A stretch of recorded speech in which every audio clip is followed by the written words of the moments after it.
Carol back yet?" Lindy Callahan demanded of her brother as she walked into the small kitchen of the two-bedroom apartment she shared with her husband and Steve. Steve Kyle ignored her until she pulled out the chair and plopped down across the table from him. "No," he admitted flatly. He could see no reason to hurry. He already knew what Carol was going to tell him. He'd known it from the minute they'd walked out of the King County courthouse, the divorce papers clenched in her hot little hands. She was remarrying. Well, more power to her. But he wasn't going to sit back and blithely let her rub his nose in the fact. "Steve," Lindy insisted, her face tight with impatience, "it could be something important." "You told me it wasn't." "Sure, that's what Carol said, but, oh, I don't know. I have the feeling that it really must be. It isn't going to do any harm to call her back." Methodically, Steve turned the page of the evening newspaper and carefully creased the edge before folding it in half and setting it aside. Lindy and Rush, her husband, couldn't be expected to understand his reluctance to phone his ex-wife. He hadn't told either of them the details that had led to his and Carol's divorce. He preferred to keep all thoughts of the disastrous relationship out of his mind. There were plenty of things he could have forgiven, but not what Carol had done. Not infidelity.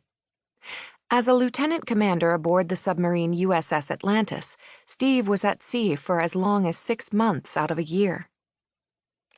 From the first, Carol hadn't seemed to mind sending him off on a 3 to 4 month cruise. She even used to joke about it, telling him all the projects she planned to complete when he was at sea, and how pleased she was that he would be out of her hair for a while. When he'd returned, she'd always seemed happy that he was home, but not exuberant. If anything had gone wrong in his absence, a broken water pipe, car repairs, anything, she'd seen to it herself with barely more than a casual mention. Steve had been so much in love with her that the little things hadn't added up until later. Much later. He'd deceived himself by overlooking the obvious. The physical craving they had for each other had diluted his doubts. Making love with Carol had been so hot it was like a nuclear meltdown. Toward the end, she'd been eager for him, but not quite as enthusiastic as in the past. He'd been trusting, blind and incredibly stupid when it came to his ex-wife. Then, by accident, he'd learned why she'd become so blasé about his comings and goings.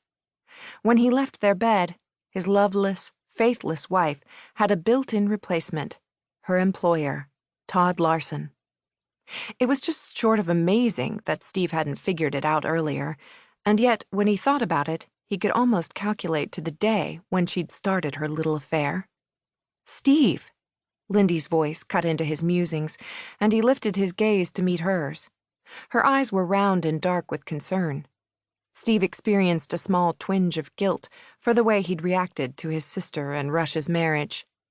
When he'd learned his best friend had married his only sister after a dating period of a mere 2 weeks, Steve had been furious. He'd made no bones about telling them both the way he felt about their hurry-up wedding.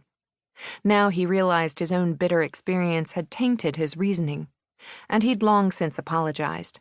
It was obvious they were crazy about each other, and Steve had allowed his own misery to bleed into his reaction to their news.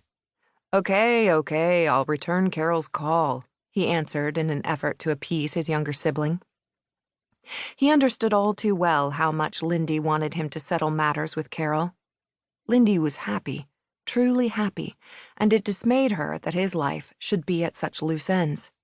"When?" "Soon," Steve promised. The front door opened, and Rush let himself into the apartment. His arms were loaded with Christmas packages. He paused just inside the kitchen and exchanged a sensual look with his wife. Steve watched the heated gaze, and it was like throwing burning acid on his half-healed wounds.